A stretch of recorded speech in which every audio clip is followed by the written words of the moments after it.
In today's video, I'm going to be teaching you the direct conversion method on how you can convert octal number system to binary number system. Now let's go straight into today's topic. So we have a table of relation between octal number system and binary number system. So this is the relationship between octal number system and the binary number system. Now, remember that the maximum value in the octal number system is 7. So the relationship between octal number system and binary number system is 3-bit coding system. It means that the maximum number of bits that can be represented by a binary number system. Now we have to consider the maximum number in the octal number system, which is 7. So in relation to the binary number system, we have to consider the code, the cheat code, which is 2 raised to power 0, 2 raised to power 1, and 2 raised to power 2. Now, the law says that 2 raised to power n should be less than. So the maximum value in the octal number system is 7. So 2 raised to power n should be less than 7. So in that case, we have to consider 2 raised to power 0, 2 raised to power 1, and 2 raised to power 2. Now, if we consider 2 raised to power 3, that is going to give us 8. So 8 is greater than 7. So it shouldn't be. So therefore, we have to stop at 2 raised to power 2. So that is the relationship between octal number system and the binary number system. So that means that in converting octal number system to binary number system, the maximum number of bits that can represent an octal number system is 3. So the maximum number of bits that can represent octal number system in binary is just 3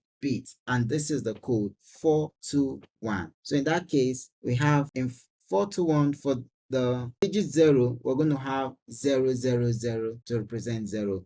For 1, we're going to have 0, 0, 1. All right. So for 2, we're going to have 0, 1, 0. It means we can get 2 in it. So the middle value, the middle digit is going to be 1. It's going to be on. So for 3, for we to get 3, it's going to be 0, 2 plus 1. So it means 2 is going to be on, 1 is going to be on. So that gives us 3. So for we to get 4, it means the first one needs to be on, which is 4 on, and then the other digit is going to be 0 off.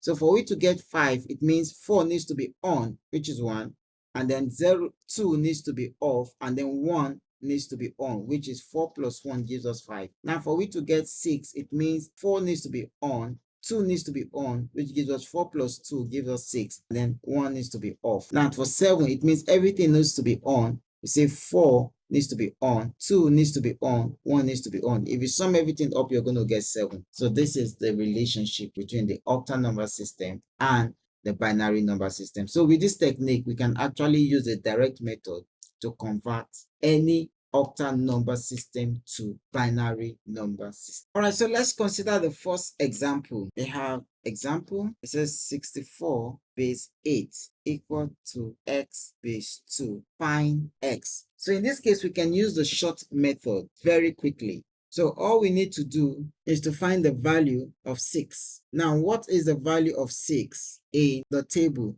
Now, this is 6. So in the table, this is the value of 6. So 6 is 1, 1, 0 from the table. And then 4 from the table, this is 4. So 4 will give us 1, 0, 0. So in that case, 64 base 8 will be equal to, so we put the digits together, the binary equivalent for each of these digits, which is 64, which is 6 and 4. So we put them together, we say 1, 1, 0 and 1, 0, 0 base 2. So this is the easiest method. This is a direct method for you to convert any given digit in base 8 to base 2. This is pretty straightforward and very easy. Now, let's assume we have another example. Now, let's have 64.25 base 8 equal to x base 2. Now it says find x. Now this is pretty straightforward. All we need to do is just go straight to the table. The value for 6 is the same. This value for 6. So we write it out. 6. This is 1, 1, 0. The value for 4, which is the same value for 4, which is 1, 0, 0. Then you put the decimal points. And then the value for 2 is this. This is the value for 2, which is 0, 1, 0. So the value for 5 is this. So this is 5, 1, 0, 1. So this is pretty straightforward. So therefore, we can say that 0.25 base 8 is equal to 1, 1, 0, 1, 0, 0, 0, 1, 0, 1, 0, 1 base 2. So this is pretty straightforward. Now we're going to use the same direct conversion method to convert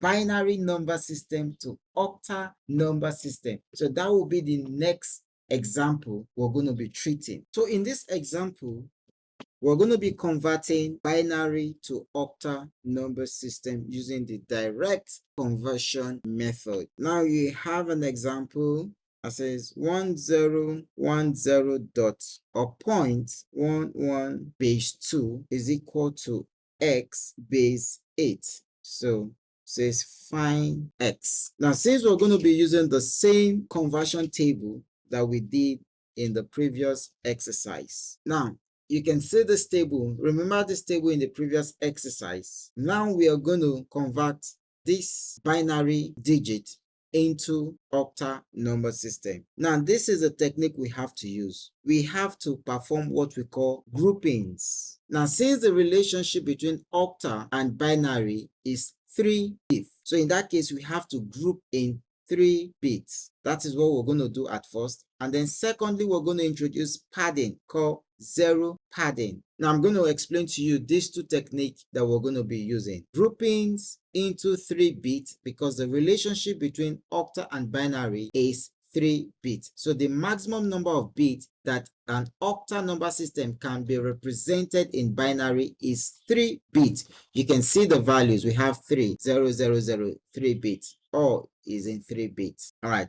So then the second step is to introduce what we call zero padding. So I'm going to be taking you through these steps and how to introduce zero padding and how to do the groupings. All right. So for this example, we will treat. Now, the first thing we need to do is grouping. Now, grouping is done with respect to the decimal point. So the values or the digits before the decimal point, we have to group in the direction to the left. While the digit after the decimal point, we have to group in the direction or to the right.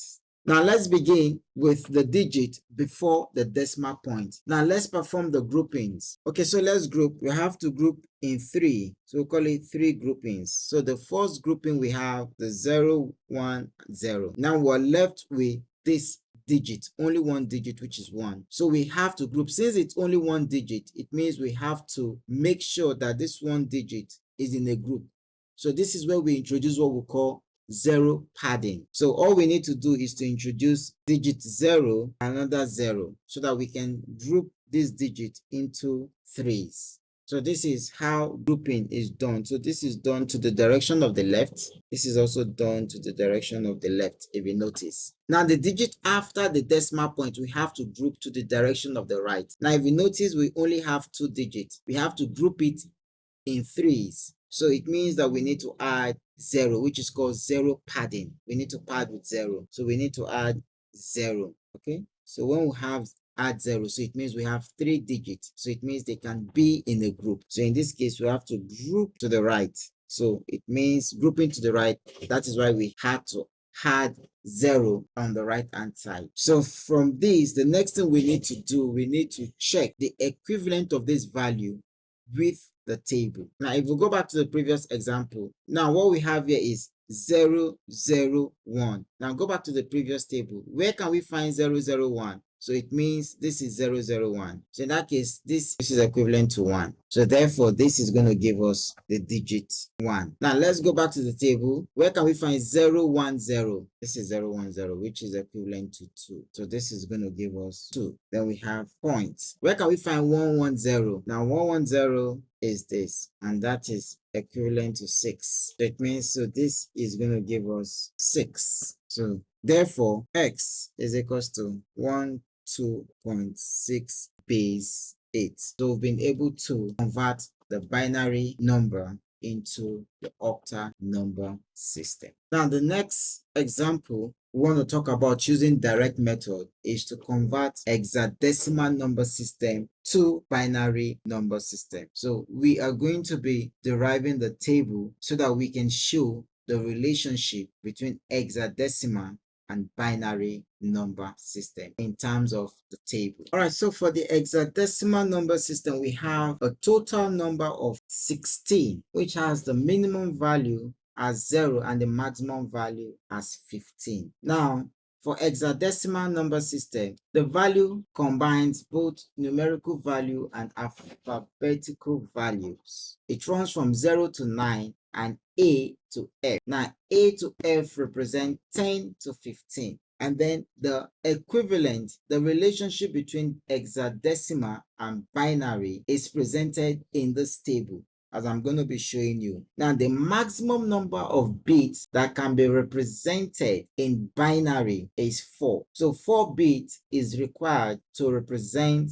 hexadecimal number system in binary. So how that is derived is based on the simple formula that says 2 raised to power n should be less than 15. 15 is the maximum number in hexadecimal number system. Is the maximum value, the maximum digit is 15. So therefore, if we take 2 raised to power 3, so that will give us 2 raised to power 3 is going to give us 8, which is less than 15. If we take 2 raised to power 4, that will give us 16, which is greater than 15. So therefore, the law holds that 2 raised to power n should be less than 15, should be less than the maximum value in hexadecimal number system. So therefore, the relationship between hexadecimal number system and binary number system is represented using 4 bits. All right, so let's get the values written out in the table. So now to represent 0 in binary, this is going to give us 0, 0, 0, 0. To represent 1, it means that it is going to be off, 4 is going to be off, 2 is going to be off, 1 is going to be on. To represent 2, 8 is going to be off, 4 is going to be off, 2 is going to be on, 1 is going to be off. So this is to represent 2 in binary, 2 off. For we to get 15, it means everything has to be on. That gives us 15. All right, so this is how the table is derived. This is very straightforward. Now let's take an example. Now let's convert 64, example, 64.25 base 16 equal to x base 2. It says find x. So in this case, this is very easy. All we need to do is to find the equivalent. So 6 from the table, so this is 6. So 6 will give us 0, 1, 1, 0. 4 from the table, this is 4. So 4 is going to give us 0, 1, 0, 0. 0.2 from the table, 2 is going to give us this. So which will be 0, 0, 1, 0. And then 5 from the table, this is 5. 5 will give us this 0, 1,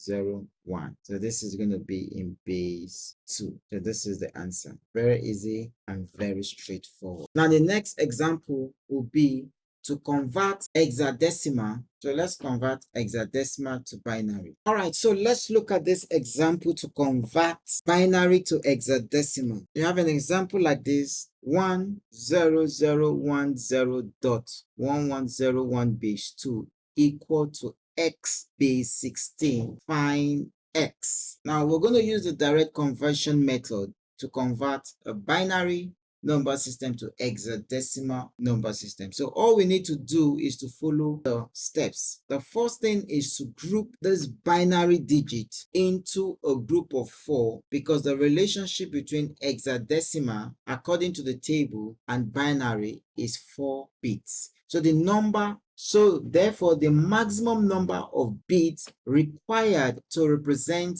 a hexadecimal number system in binary is 4 bits. So therefore, we have to group in fours. So we need to understand the method of grouping. We have to group to the left. We group the digit before the decimal place. We group the digit. The digit before the decimal point is grouped towards the left, and the digit after the decimal point is grouped towards the right. Now let's begin by grouping the digit before the decimal point. All right, so we have the digit before the decimal point. We have 1, 2, 3, 4. So we have to group this 4 into one group. Now we're left with one digit. So we have to introduce what we call zero padding so that we can have 4 digits. So we introduce 3 more zeros. So that gives us 4 digits. So we pad this way to the left. So padding is done to the left for digit before the decimal point. And then grouping is also done to the direction of the left, to the left direction on the digit before the decimal point. While grouping is done towards the right for digit after the decimal point. So we have these 4 digits in one group. All right, so we need to go back to the table and check what is the equivalent of 0001. So the equivalent of 0001 is this, equivalent to 1, 0001. So it gives us 1, okay? So it means that this value will give us 1. So let's go back and check what is 0010. So 0010 is equivalent to 2. 0010 is equivalent to 2. That means this is going to be 2 points. So what is equivalent to 1101? 1101. So we have 1101. This is it. Okay, so it's equivalent to 13. All right, so we have equivalent to 13. All right, so now we need to take notes. This is an hexadecimal number system. So if you write your final answer this way, 12.13, you're going to get it wrong because 13 means a different value. It means a different value. It means something different. Now, this is an hexadecimal number system. Therefore, we need to represent what the 13 really is. So at this point, the answer is 12.13 gives us D. All right, so D is 13. So you can see that D is 13. Therefore, it's going to be 12.D. So this is the right answer, base 16. So this is going to be the end of this video. Pay attention to the subsequent videos in this channel. All right then, enjoy this video. Bye.